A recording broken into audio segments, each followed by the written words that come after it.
मिट्टीअ ज़मीन जे मथाछिरे वारी तह खे मिट्टीअ चइबो आहे। मिट्टी केतिरनि ई मादनी शयुनि, पथरनि जे ज़रड़नि ऐं ॿियनि जानदार शयुनि जी ठहियलु आहे। मिट्टी मुख़्तलिफ़ हंधनि ते मुख़्तलिफ़ ख़ासियतुनि वारी थिए थी।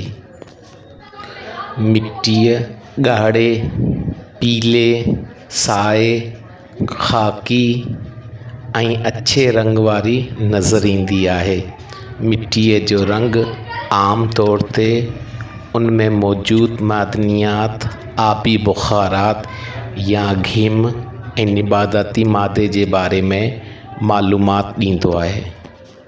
छणियल पन, सनड़ियल काठियुनि जा टुकर ऐं मोइल जानवरनि जा ॻरियल सड़ियल हिसा, इहे सभई मिट्टीअ सां मिली वेंदा आहिनि ऐं उन सां मिलण खां पोइ मिट्टीअ जो निबाताती मादो बणिजी वञनि था।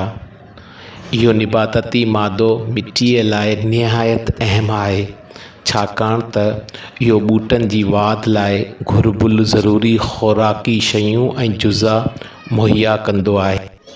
मिट्टीअ जा मुख़्तलिफ़ क़िस्म थियनि था, जहिड़ोकि लोम, चीकी मिट्टीअ, लट वारी मिट्टीअ, वारियासी मिट्टी।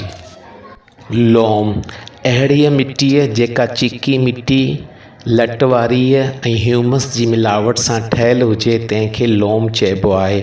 उन में ॿूटनि जी वाध ऐं ओसर लाइ सभई ज़रूरी ख़ुराकी या मादनी जुज़ा मौजूदु हूंदा आहिनि। लोम वारी ज़मीन में पाणी बि काफ़ी मिक़दार में मौजूदु रहे थो, जेको ॿूटनि जी पाड़नि खे मिलंदो रहे थो ऐं उन जे ज़रड़नि जे विच में हवा लाइ ख़ाली जायूं बि हूंदियूं आहिनि। उन मां पाणी बि चङी तरह वही ऐं जज़ब थी वेंदो आहे। तंहिं करे लोम ॿूटनि जी वाध लाइ बहितरीनु ज़मीन हूंदी आहे। चीकीअ मिट्टीअ में तमामु घणो पाणी बीहंदो आहे, जंहिं करे उन में निकाल बि घटि थींदो आहे।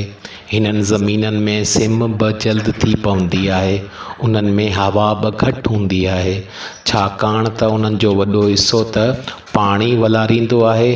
तॾहिं बि चीकी ज़मीन में मादनियात या ख़ुराकी ज़रड़ा मौजूदु रहनि था, जेके ॿूटनि जी ओसर लाइ ज़रूरी हूंदा आहिनि। लट वारी मिट्टीअ में लट घणी मिक़दार में मौजूदु हूंदो आहे। लट जा ज़रड़ा अटकल अटे जे ज़रड़नि जेतिरा ई थींदा आहिनि। लट छुअण सां पाउडर ऐं सिल्क वांगुरु लसो ऐं नरम महसूसु थींदो आहे। लट वारी ज़मीन में पाणी जो काफ़ी मिक़दार मौजूदु हूंदो आहे। कॾहिं कॾहिं त उहे पाणीअ खे निकाल बि न करे सघंदियूं आहिनि। उहे मादनियात खे रोके पाण वटि न रखी सघंदियूं आहिनि। वारियासी मिट्टी अहिड़ी मिट्टी जिन जे नमूननि में वारीअ जो मिक़दार वधीक हूंदो आहे, तिन खे वारियासी मिट्टीअ चइबो आहे। वारीअ जा ज़रड़ा ॿियनि ज़रड़नि जी भेट में पथरनि जा वॾे में वॾा ज़रड़ा हूंदा आहिनि। वारीअ जा ज़रड़ा पाण वटि पाणी जज़ब करे न रखंदा आहिनि ऐं जल्द पाणीअ सां गॾु वही वेंदा आहिनि। वारियासी ज़मीन में केतिरा ई हवा जा ख़ाल हूंदा आहिनि। वारीअ जा ज़रड़ा मादनी जुज़नि खे बि पाण वटि रखी न सघंदा आहिनि, जेके ॿूटनि जी ओसर जे लाइ ज़रूरी हूंदा आहिनि।